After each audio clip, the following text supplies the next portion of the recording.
This week on The Inside Story, the vice presidential candidates meet for a debate. Plus, we take you to the small Midwestern town with a bullseye on its immigrant community.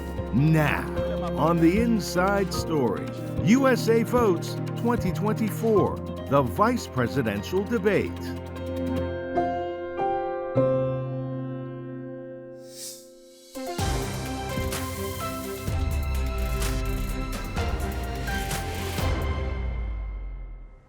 Hello and welcome to The Inside Story. I'm Kane Fairbaugh reporting from Springfield, Ohio, which has become a flashpoint for a defining issue of this year's presidential campaign, immigration. That was among several topics covered in the debate held in New York City between vice presidential candidates Minnesota Governor Tim Walz and Ohio Senator J.D. Vance. VOA's Tina Trin has more. Republican nominee J.D. Vance and Democratic nominee Tim Walz met Tuesday night in New York City for the only vice presidential debate of this election season. At the 90-minute event hosted by CBS News, the candidates discussed the U.S. economy, Iranian attacks on Israel, and gun control, with each man attacking his opponent's running mate.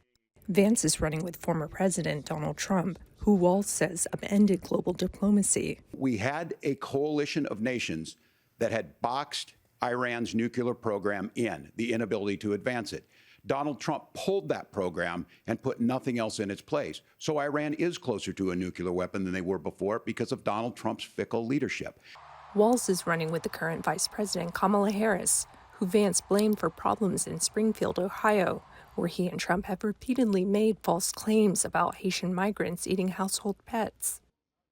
You have got housing that is totally unaffordable because we brought in millions of illegal immigrants to compete with Americans for scarce homes. The people that I'm most worried about in Springfield, Ohio, are the American citizens who have had their lives destroyed by Kamala Harris's open border. On the divisive issue of abortion rights, Vance said it's a decision for states. The proper way to handle this, as messy as democracy sometimes is to let voters make these decisions, let the individual states make their abortion policy.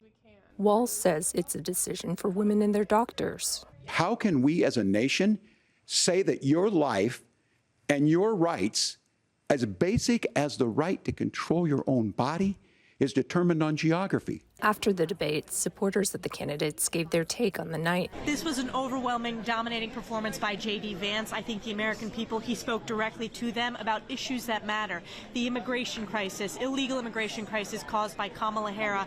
Tim Walz is who he is. I've known him for well over a decade. I served with him for 10 years in Congress. This is somebody who's authentic, right?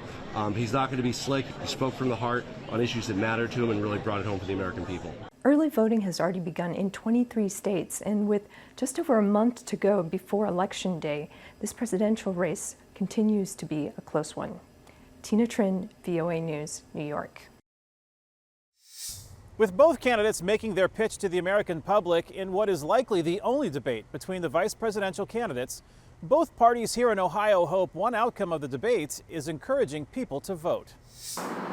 Middletown is the hometown of U.S. Senator and Vice Presidential candidate J.D. Vance, a place he described in his book, Hillbilly Elegy, and where some of his supporters watched his debate with Minnesota Governor Tim Walz. We feel like J.D. is very genuine because we know him, somebody who's an everyday person. Joe Statzer is executive director of the Republican Party in Butler County, Ohio, which includes Middletown. In 2016 and 2020, Butler County led Ohio in plurality of votes for Donald Trump. It's conservative. Statzer was pleased to hear Vance address the concerns most on his mind. Like the border, like the economy, those type of things, like the strike now that's going on the East Coast. Well, certainly people are concerned about cost of living. That's always important, and their health care. Kathy Wynett, chair of the Butler County Democratic Party, says reproductive rights and concerns about immigration were also focal points of the large debate watch party she hosted at a coffee shop in downtown Middletown. As soon as J.D. Vance dehumanized human beings by calling them illegal aliens, it was a little frustrating to hear that kind of language. I'm still concerned about immigration if Mr. J.D. Vance were to be the next vice president. Jacob Payan is a member of the large Haitian community in Springfield, Ohio, about 60 kilometers from Middletown. Some in his community have been targeted since the presidential debate last month, when Republican nominee Donald Trump falsely claimed they are stealing and eating people's pets. What Payan looked for from Governor Walz was reassurance. I need to be reassured that I'm going to be safe while I'm here in America, because we come to America to look for safety, for peace, for love. We come to America for all that. Payan believes he got some of that assurance. Tonight, Tim Walz appeared to be more of a calm guy in the debate. Mr. Vance was more on the defensive mode. My mind is made up. Isaac Adi came to the United States more than 20 years ago from Nigeria and is a voter in Butler County.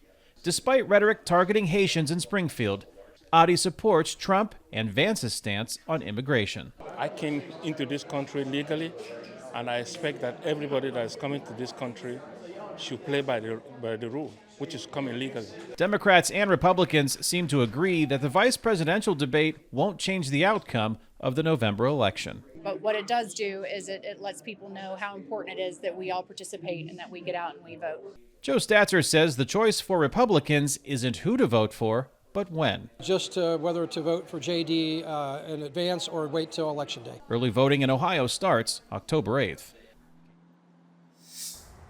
While here in Springfield, Ohio, we had a chance to talk to members of the Haitian community about how they've navigated the unwelcome attention focused on their immigrant community. I'm here with Jacob Payan. Jacob, it's great to be able to talk to you and give us a little bit more insight into the Haitian community here in Springfield, Ohio. I mean, maybe first tell us how big the community is and what brought you to Springfield, Ohio, and all of the Haitians that live here. The community is about roughly 15,000 Haitians. If you will, the whole Springfield community now, it should be about anywhere from 60+ thousand, because it was 40,000 before we started coming here about 5-6 years ago. And people started, suddenly move out because there was a lot of crime and violence here in Springfield. So that left the city to about 40,000 folks before we started coming here. And when we started coming here 6 years ago, till today, we have roughly about 15,000 Haitians here in Springfield. So I think a lot of people are probably asking the question, why Springfield, Ohio? Why is this a community that Haitians have really been attracted to come here to live in? We've come here to look for better opportunity because there's a lot of manufacturing companies, industrial companies here in Springfield or the other cities surrounding Springfield. So there was a good opportunity for us who've come here via TPS program or CBP1 program. We all were looking forward. Do you feel welcome living here? Well, we felt welcome when we first got here. But as you may know already, for the past 3 weeks, we didn't feel quite welcome by some. But, our city officials and the governor, they've been very supportive of the Haitian community. What are some of the challenges you are facing currently? We're afraid to leave our own home. We don't know what may happen to us. From bomb threats to physical threats or to threats over social media, we've lived all that in the past 3 weeks. So now we're living in fear. We're still living in fear. You've heard from city leaders, you've heard from the governor of the state. Maybe tell me about how that outpouring of interest and concern and response to you, maybe tell me about that interaction and maybe how they're helping you all navigate this. That has boosted our confidence as Haitians here. Our governor has been since day one, he's been very supportive and he's been on the ground. He doesn't just stay out in his office and making phone calls. He has been here several times. Our mayor, city managers, our commissioners, they've been very supportive in a way because they're the first local authority to dispel the rumors, the false informations. So when they did that, we kind of felt like, okay, maybe we were gonna get through this because our officials are sending the right message because they knew for a fact it wasn't true. They knew also it was a story that was made up by someone. They never got a call from anyone reporting those stuff. So at that moment, as a community, we started to feel better. But then again, when we started receiving threats from everywhere, and then the fear settled in, and then we don't get out as much anymore until things started to clear up, and we don't know when that's gonna happen. While the attention is unwelcome And this spotlight is shining now on this community. What do you want people who are tuning in to understand more about the Haitian community here? What do you want those people to know about the Haitian community here? They need to get to know us as a people. They need to kind of get to know our culture. And from there, they're gonna get to taste our food, and they're gonna see what we really about. We are one of the most resilient people on the planet, and we have a nice history, a long history, but we are wonderful people as well. But we don't want to just keep saying that out in the media. We want them to come to Springfield to experience firsthand what the Haitians are about. We are very, we have this hospitality here as Haitian, and then from our culture to our food to everything, about us, people will need to get to know that, to know who we really are. And then they can, conclude whatever the conclusion they want to make out of us. Then they can conclude anything. But I invite everyone to learn a little bit about us, to get to, to speak to us on a regular basis. Come to our stores, come to our restaurants, come to our function, our church, and then you will realize we're not bad as a people. We're not that bad,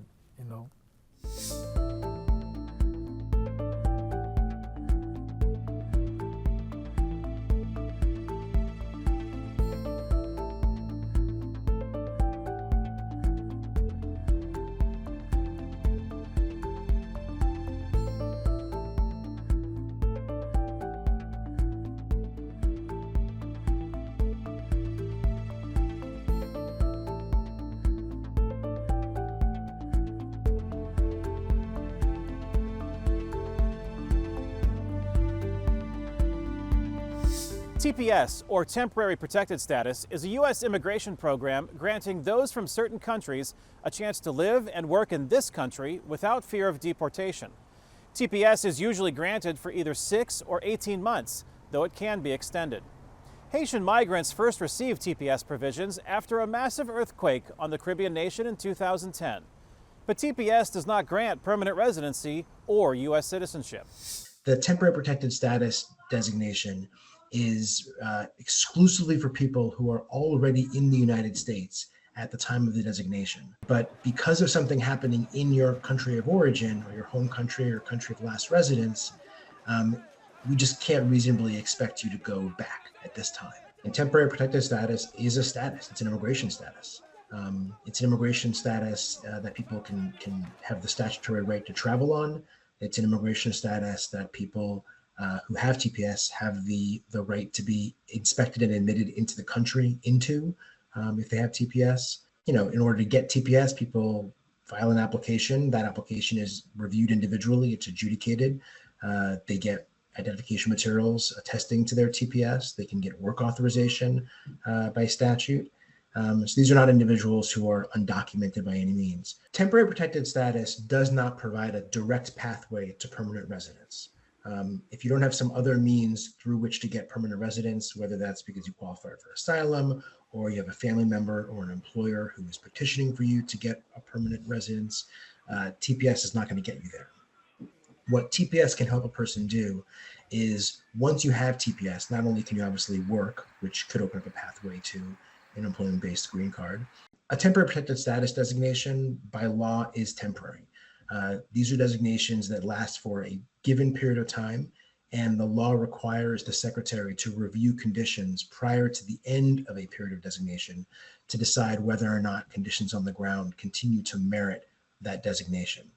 If the secretary concludes that the conditions do not merit a continuation of TPS, then that designation will be terminated. And historically, secretaries have given the covered population a period of months or even over a year to figure out what their next moves are, basically. And you have to remember, there are some individuals in the US from some of these countries who have been protected by TPS for over 2 decades. And so it would be extremely disruptive to their lives, their families' lives, their communities' lives, if TPS were terminated.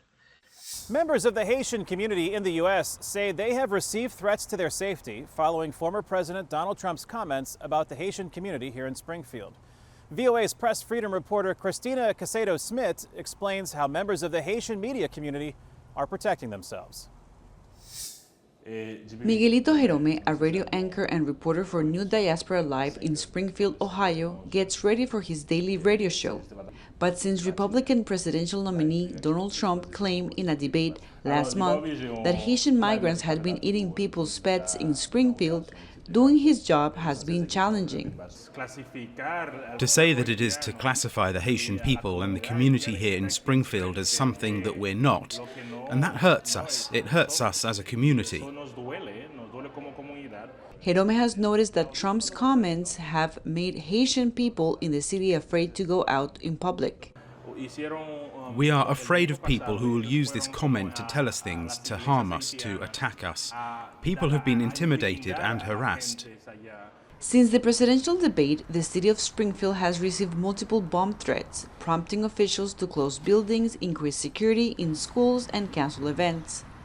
And the threats toward the Haitian community and media expand beyond Ohio. Vania Andre is the editor-in-chief of the Haitian Times, a New York-based English-language paper that serves and reports about the Haitian diaspora. Before the debate, Haitian Times reporters were planning on hosting a town hall in Springfield about white supremacist claims that Haitian migrants were going to wreck the city and steal its resources. Andre says that because of former President Trump's comments, Springfield police advised the staff not to do the event. In the sense, by that time, we had already started getting just swarms of emails and messages with all types of racial slurs. The Haitian Times town hall was conducted online. These events, however, have not halted the Haitian Times journalists. We as a newsroom are even that more motivated to make sure that we are identifying any type of misinformation, disinformation that is tied not just to the Haitian electorate and Haitian immigrants, but just this election in general. I do want to go to Springfield. Republican vice presidential candidate and Ohio Senator J.D. Vance has reiterated Trump's comments, saying he is just repeating what his constituents are telling him. Meanwhile, the Haitian Times is strengthening security measures and online protection for its reporters, editors, and staff that it plans to keep in place after the U.S. presidential election. Cristina Caicedo-Smith, VOA News. Online misinformation has many people urging the government to step in and regulate the flow of online content. But many also believe that violates constitutionally guaranteed rights to free expression. VOA's Matt Dibble explains how candidates Kamala Harris and Donald Trump view the issue. Would you like now to apologize to the victims? If there is one thing that both major U.S. political parties agree on, it's that social media companies must change the way they operate. And whoever wins the White House is likely to pursue that goal. If we don't have free speech, then we just don't have a free country. On his campaign website, Republican Donald Trump claims that the right to free speech, guaranteed under the First Amendment to the U.S. Constitution, is being infringed by some social media companies.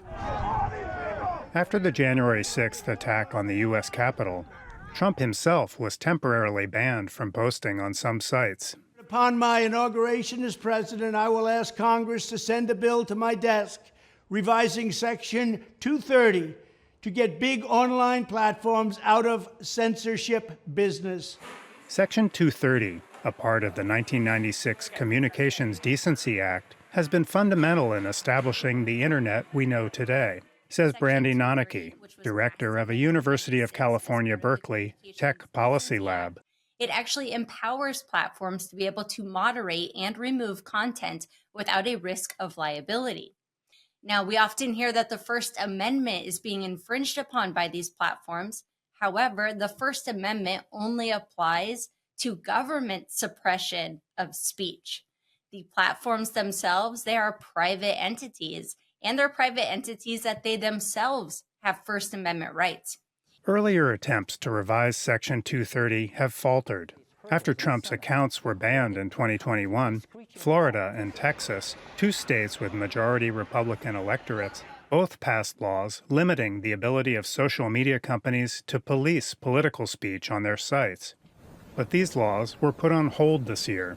when the U.S. Supreme Court ruled that media companies have the right to make editorial decisions free from government interference. It was a breeding ground for hate speech against Rohingya refugees. Politicians from Kamala Harris's Democratic Party often accuse social media companies of allowing too much harmful speech on their platforms. In 2022, Vice President Harris launched a White House task force to address the problem, in this recording by C-SPAN. Hate has become so common on the internet that as a society, it's kind of becoming normalized. And for users, some might say unavoidable. For now, social media companies' right to control content on their sites remains in place. But for many politicians and citizens, this issue is far from resolved. Matt Dibble, VOA News, Oakland, California.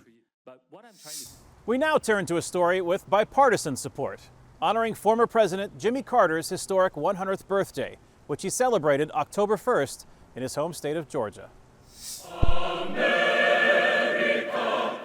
It was a celebration fit for a centenarian.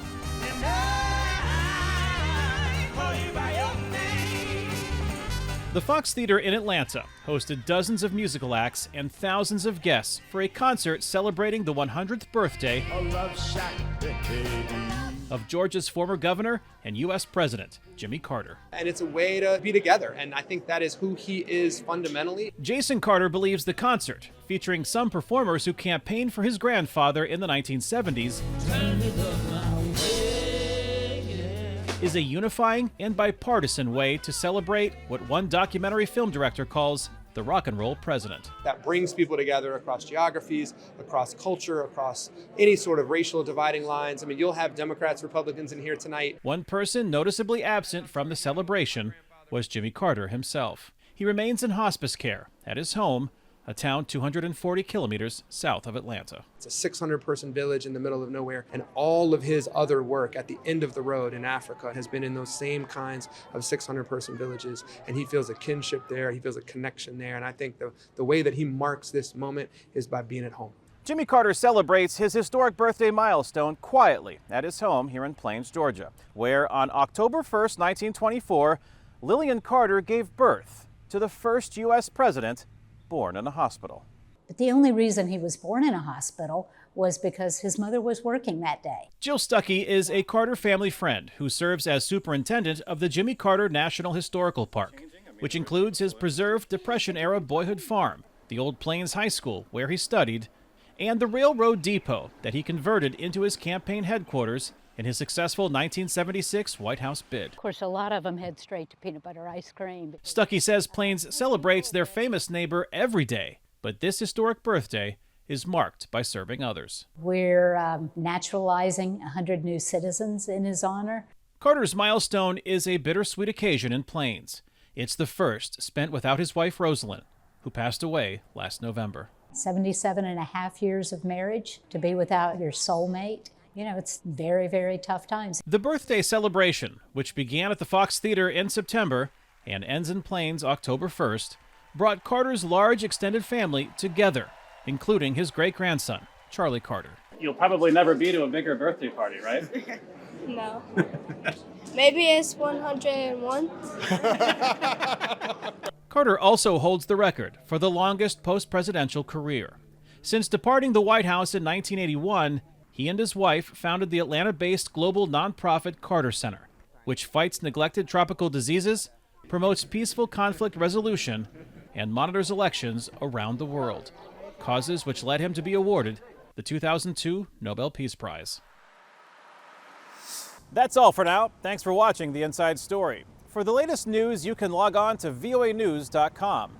Follow us on Instagram and Facebook at VOA News. Also, catch up on past episodes at our free streaming service, VOA Plus. I'm Kane Fairbaugh, and we'll see you next week for The Inside Story.